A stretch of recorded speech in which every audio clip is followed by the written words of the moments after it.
সুপ্রিয় দর্শক সবাইকে আন্তরিক শুভেচ্ছা। শুরু করছি কয়েদিমু টেলিভিশনের সাপ্তাহিক আয়োজন বাংলাদেশ কি বিচিত্র, দেখাবো তার চিত্র। আমাদের আজকের বিষয় 70 গেল 80 গেল মাগার যৌবন গেল না। এদিকে আমাদের আজকের আমরা প্রোগ্রাম সাজিয়েছি একজনের বিয়ে নিয়ে। সেটা হচ্ছে, আপনারা সবাই জানেন যে রেলমন্ত্রী কিছুদিন আগে বিয়ে করছে এবং তার বিয়ে নিয়ে আমাদের আজকের অনুষ্ঠান। সুপ্রিয় দর্শক, আপনারা দেখেছেন বাংলাদেশে প্রায় সবগুলো চ্যানেল তার বিয়ের গায়ে হলুদকে লাইভ করছে। আমরা কয়েদিমু টেলিভিশন চেষ্টা করছিলাম তার ভাস্করকে লাইভ করতে, কিন্তু উনি লজ্জায় দিলেন না।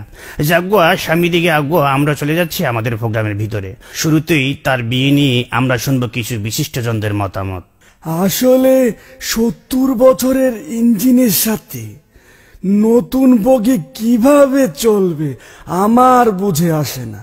তবে হ্যাঁ, যেহেতু ইঞ্জিনের সাথে বগি লেগেছে, ভালো চলুক, এটা আমরা সবাই চাই।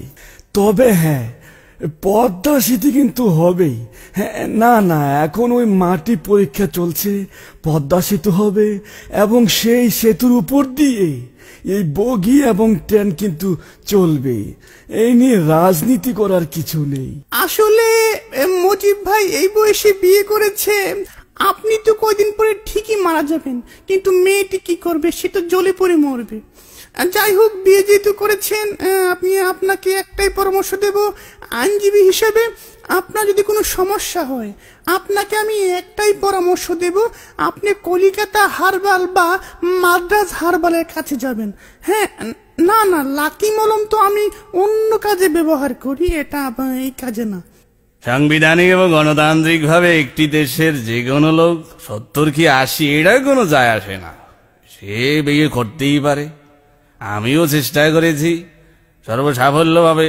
বিবাহ একটি গণতান্ত্রিক অধিকার, এ নিয়ে রাজনীতি করার কিছু নেই। রেলমন্ত্রী থাকা অবস্থায় আমিও চেষ্টা করেছি, কালো বিড়াল বের হয়ে আসছে, কিছু করার নেই।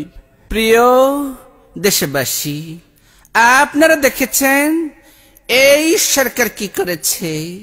বাল্য বিবাহ যেরকম অপরাধ, এই বৃদ্ধ বিবাহ কিন্তু একটি অপরাধ। এই সরকারের মন্ত্রী কি যেন নাম, রেলমন্ত্রী, একটি ওই অল্প বয়সী মেয়েকে বিবাহ করেছে। এখন এই মেয়েটির কি হবে?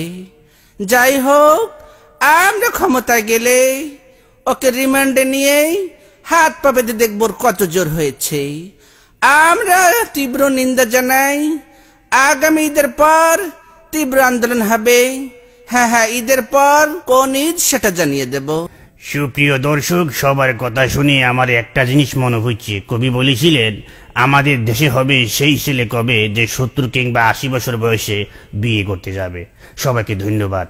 আবার দেখবেন আমাদের বিচিত্র অনুষ্ঠান বাংলাদেশ কি বিচিত্র, দেখাবো তার চিত্র। আজকের মতো এখানে বিদায় নিচ্ছি, ধন্যবাদ। কয়েদিমু টেলিভিশন একটি দীর্ঘমেয়াদী অস্থায়ী চ্যানেল।